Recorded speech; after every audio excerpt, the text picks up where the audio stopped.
حضرت مولانا جلیل الدین صاحب قاسمی بہترین انداز میں انہوں نے بہت ساری باتیں ہمارے حال میں بتائیں،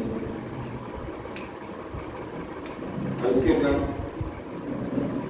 اس اجلاس کی جو خاص مقصد ہے، جو خاص کام ہے کہ الحمدللہ ہمارے درمیان بہت سارے علماء کرام جمع ہے اور مختلف شعبوں کے اندر وہ محنت بھی کر رہے ہیں۔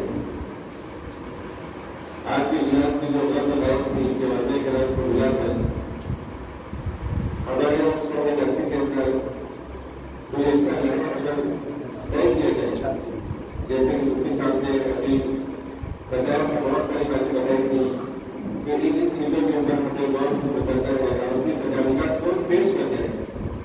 تو مفتی صاحب نے جو تجاویز پیش کی تھی اسی کے اوپر روزہ رکھتے ہوئے ہمیں بات کرنا ہے، مشورے اور تقاضوں کو پیش کرنا ہے جو علماء کرام حاضر ہیں۔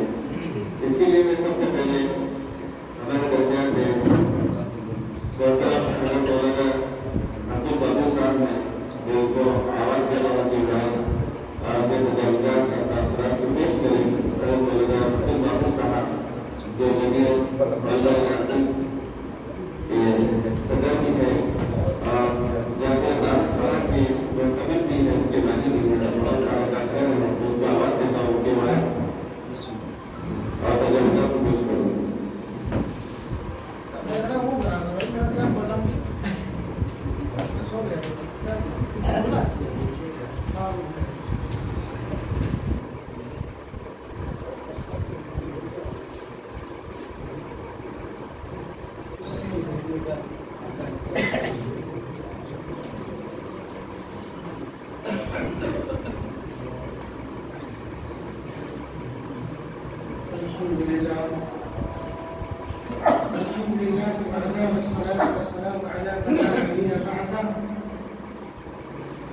أما بعد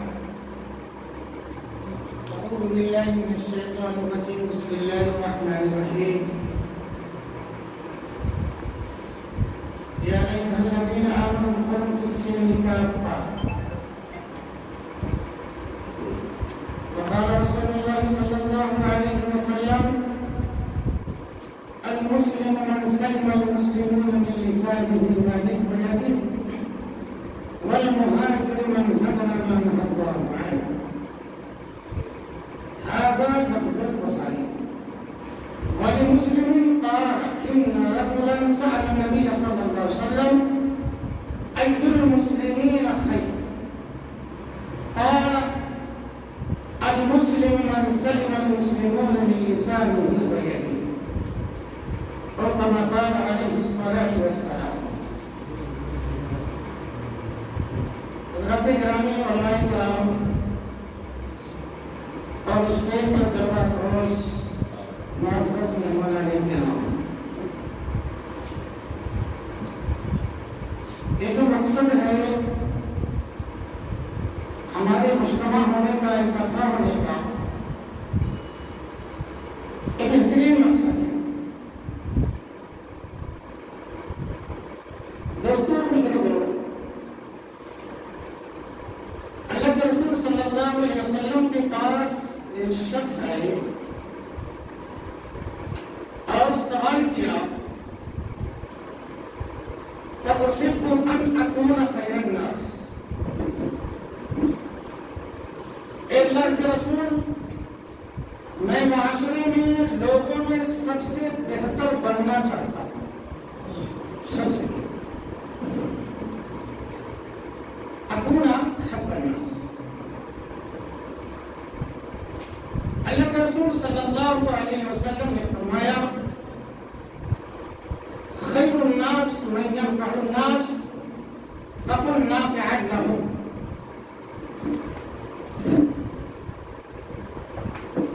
اگر تم بہتر بننا چاہتے ہو کہ معاشرے میں میرا ایک نام ہو اور میرا ایک کام ہو جو لوگ پہچانے، مجھے جانے اور مجھ سے محبت کریں، تو تم لوگوں کی نفع رسانی کے لیے کام کرو. بہتر وہی ہے جو لوگوں کو نفع پہنچائے. اور یقینی بات یہ ہے کہ آدمی جب امت کو نفع پہنچاتا ہے، سماج میں کام کرتا ہے، معاشرے کو لے کے چلتا ہے، یقیناً لوگ اس سے محبت بھی کرتے ہیں، اس سے جڑتے بھی ہیں. اور جب ہم اس کام پہ جڑیں گے تو اتحاد اور اتفاق پیدا ہوگا، لوگوں کو لے کے چلیں گے. تو خیر الناس من ينفع الناس فكن نافعا لهم. لوگوں میں بہتر وہ ہے جو لوگوں کو نفع پہنچائے، اور تم لوگوں کو نفع پہنچاتے رہو. دوستو اور بزرگوں، ایک جگہ اللہ سبحانہ و تعالیٰ نے فرمایا وَأَمَّا مَا يَنْفَعُ النَّاسَ فَيَمْكُثُ فِي الْأَرْضِ. جو لوگوں کو نفع پہنچاتا ہے اللہ اس کو زمین میں استقرار عطا کرتے ہیں، ٹھہراتے ہیں.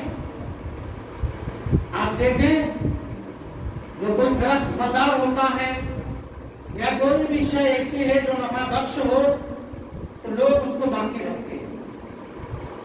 کوئی عالم ہو، کوئی حافظ ہو جو لوگوں کو نفع پہنچا رہا ہو، اس کے بہت سارے اسٹوڈنٹ ہوں، طلبا ہوں، شاگرد ہوں، اور اس کے انتقال کے بعد بھی اس کو یاد رکھتے ہیں. کیوں؟ انہوں نے اسے نفع حاصل کیا ہے، انہوں نے نفع پہنچایا. ایسے ہی کوئی درخت جب پھلدار ہوتا ہے یا کوئی چیز ایسی ہوتی جو نافع ہوتی ہے، ضار نہیں ہے، نقصان پہنچانے والی چیز نہیں ہے، نافع ہے، تو یقیناً لوگ اس کو یاد کرتے ہیں، اس کو اہتمام کے ساتھ پرورش کرتے ہیں. ایسے ہی اللہ سبحانہ و تعالیٰ جو بندہ لوگوں کی نفع رسانی کے لیے کام کرتا ہے، محبت کے ساتھ جڑتا ہے، لوگوں کے کام آتا ہے، تو اس کے مرنے کے بعد بھی لوگ اس کا ذکر کرتے ہیں، یاد کرتے ہیں. تو دوستوں اور بزرگوں، میں نے شروع میں قرآن پاک کی ایک آیت پڑھی تھی، ایمان والوں اسلام میں پورے داخل ہو جاؤ. اسلام کے بنیادی طور پر 5 اجزاء اور شعبے ہیں: عقائد، عبادات، معاملات، معاشرت، اخلاقیات. یہ 5 شعبے ہیں. لیکن ہم پورے داخل نہیں ہیں دوست، اگر دیکھا جائے. کیسے؟ ہم نے تو یہ سمجھ لیا ہے کہ یہ عقائد، نماز، روزہ، حج یہی عبادت ہے، یہ سمجھ لیا. اور جو اخلاقیات ہیں اور جو معاشرتی کام ہے، معاشرے میں کام کرنے کے، اس سے انتہائی غفلت برتی جا رہی ہے، انتہائی غفلت. اللہ سبحانہ و تعالیٰ نے فرمایا وَقُولُوا لِلنَّاسِ حُسْنًا. لوگوں سے اچھی انداز میں بات کرا، اچھے انداز میں. وَلَا تُسَعِّرْ خَدَّكَ لِلنَّاسِ وَلَا تَمْشِ فِي الْأَرْضِ مَرْحًا. زیادہ منہ مت بسوڑو لوگوں کے سامنے، بھاوے مت چڑھاؤ، اترا کے مت چلو. آج کیا ہوتا ہے، کسی کو دولت مل گئی، کسی کو علم میں اللہ سبحانہ و تعالیٰ نے مقام دے دیا، کسی کو عہدہ دے دیا، کسی کو شہرت دے دیا، کوئی اور کسی معاملے میں آگے بڑھ گیا، اب وہ ملنے کو تیار نہیں، ملنا بھی چاہو تو وقت نہیں ہے. یہ معاشرہ نہیں، اسلام ایسا معاشرہ نہیں سکھاتا. معاشرے کے اندر دوستوں اور بزرگوں، یہ اخلاقیات اور جو معاملات ہیں اور جو معاشرت ہے، اس پر ہمیں کام کرنا ہوگا، اور اسی علماء کے پلیٹ فارم سے کام کرنا ہوگا. یہ چیزیں ہمارے اندر کمی ہے، اس پر کام نہیں ہو رہا ہے. معاشرے میں بڑی خرابیاں ہیں، اور اس کو بہت سارے لوگ تو دین سمجھتے ہی نہیں ہیں. خالی نماز پڑھنا، روزہ رکھنا، حج کرنا اور عقائد اسی میں منحصر کر دیا گیا ہے.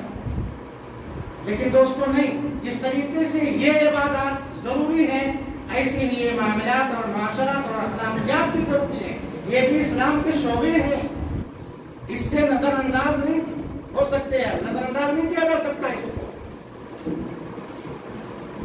تو فرمایا اے ایمان والو اسلام میں پورے داخل ہو جاؤ۔ یہود و نصارہ کا کیا تھا؟ افتؤمنون ببعض الکتاب وتکفرون ببعض، بعض کتاب پر ایمان لاتے ہو اور بعض کو چھوڑ دیتے ہو۔ ایسے ہی بعض چیزوں پہ آج ہم یقین کرتے ہیں کہ نماز پڑھنا ضروری ہے، روزہ رکھنا ضروری ہے، حج کرنا ضروری ہے، لیکن کیسے پیش آئے لوگوں کے سامنے؟ وَقُولُوا لِلنَّاسِ حُسْنًا کے ہم اصلاح کب بنیں گے؟ معاشرتی اعتبار سے جو ہماری آج غفلت ہے، جس کو ہم اصلاح نہیں کر پاتے یا اپنے اندر اس کو لے نہیں پاتے، یہ کب ہوگا؟ اس کے بارے میں دوستوں اور بزرگوں ہمیں سوچنا ہوگا۔ یہی آیت اس وقت نازل ہوئی تھی جب کچھ بعض صحابہ کرام جو یہودیت سے اسلام میں آئے تھے، وہ پرانے دستور پرانی شریعت کو لے کر چلنے لگے، کہتے تھے کہ ہم اونٹ کا گوشت جو ہے اب نہیں کھائیں گے کیونکہ یہودیت میں منع تھا۔ سنیچر کا مسئلہ تھا جو قابل احترام دن تھا، وہ اس کے بارے میں بھی منوانا چاہتے تھے۔ تورات کتاب تھی جس کو بعض صحابہ نے کہا کہ ہم اس کو تہجد میں پڑھیں گے، یہ بھی تو منزل من السماء ہے، یہ بھی تو اللہ کی کتاب ہے، تو کیا حرج ہے؟ اللہ کے رسول نے کہا نہیں، بالکل نہیں، ادخلوا فی السلم کافہ، اسلام میں پورے داخل ہو جاؤ۔ اب یہ قرآن کا نظام چلے گا، محمد رسول اللہ کا طریقہ چلے گا۔ اب وہ سب کتابیں منسوخ، وہ شرائع منسوخ، وہ ساری چیزیں منسوخ، اب کچھ نہیں، اب صرف یہ نظام چلے گا۔ تو دوستوں اور بزرگوں، جب اسلام کے 5 اجزاء 5 شعبے ہیں جس میں یہ معاشرت بھی ہے، اس کو بھی لے کے چلنا ہوگا۔ حضرت تھانوی رحمۃ اللہ علیہ نے لکھا ہے کہ اگر آدمی عقائد میں عبادات میں اگر اس کی کمی ہوتی ہے تو اس کا ذاتی نقصان ہے، اگر معاشرت کے تعلق سے خرابی آتی ہے تو اس کا بھی نقصان ہے اور سامنے والے کا بھی نقصان ہے جو اس کا حق ہے، جو ہم دے نہیں پا رہے۔ تو معاشرت تو اسی پلیٹ فارم سے جو آج علماء ناصر جوڑ ہے، جس کو آج مفتی عبداللہ صاحب نے، مفتی سلیم صاحب نے اور دیگر علماء کرام نے ہمیں اور آپ کو مدعو کیا ہے، تو اسی پلیٹ فارم سے انشاءاللہ العزیز یہ بھی تبلیغ کی جائے گی اور یہ بھی چیزیں لوگوں میں ہمیں رکھنا پڑے گا کہ بھائی دیکھیے ہمیں کس طرح سے رہنا چاہیے، کس طرح سے ہمیں ایک دوسرے سے تعلقات بنانا چاہیے۔ دنیا کے اندر اللہ سبحانہ و تعالیٰ نے جتنے بھی انسان بنائے ہیں سب ایک دوسرے سے کنیکٹ کیا ہے، منسلک کیا ہے، جوڑ دیا ہے۔ ایک دوسرے کو دوسرے سے ضرورت پڑتی ہے، اب اس کے تعلق سے کیسے ملنا ہے، کیسے بات کرنی ہے، کیسے انداز اپنانا ہے، یہ ساری چیزیں حضرات گرامی علماء کرام، یہاں تقریر کرنا مقصد نہیں ہے، چونکہ میں تو یقیناً ہوں رہا تھا، مجھے تو معلوم نہیں مولانا حضرات علماء کرام موجود ہیں یہاں، ہماری کوئی ضرورت تو ہے نہیں، ہم کو سننے کے لیے آئے ہیں، لیکن پھر بھی مولانا نے آواز دیا تو کچھ باتیں ذہن میں آ گئی۔ میں نے آپ حضرات کے سامنے عرض کیا کہ معاشرت اور اخلاق کے تعلق پر حضرت عیسیٰ علیہ السلام کا گزر ہوا، ایک بندے پر جو بڑی عبادت کرتا تھا، بڑی عبادت۔ حضرت عیسیٰ علیہ السلام نے کہا تمہارا مشغلہ کیا ہے؟ کہا عبادت کرنا۔ کیا مشغلہ ہے؟ عبادت کرنا۔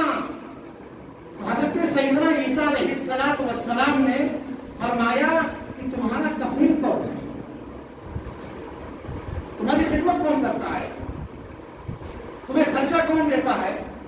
کہا میرا بھائی۔ تو حضرت سیدنا عیسیٰ علیہ السلام نے فرمایا کہ تمہارا بھائی تم سے زیادہ عبادت گزار ہے، تمہارا بھائی تم سے زیادہ عبادت گزار ہے۔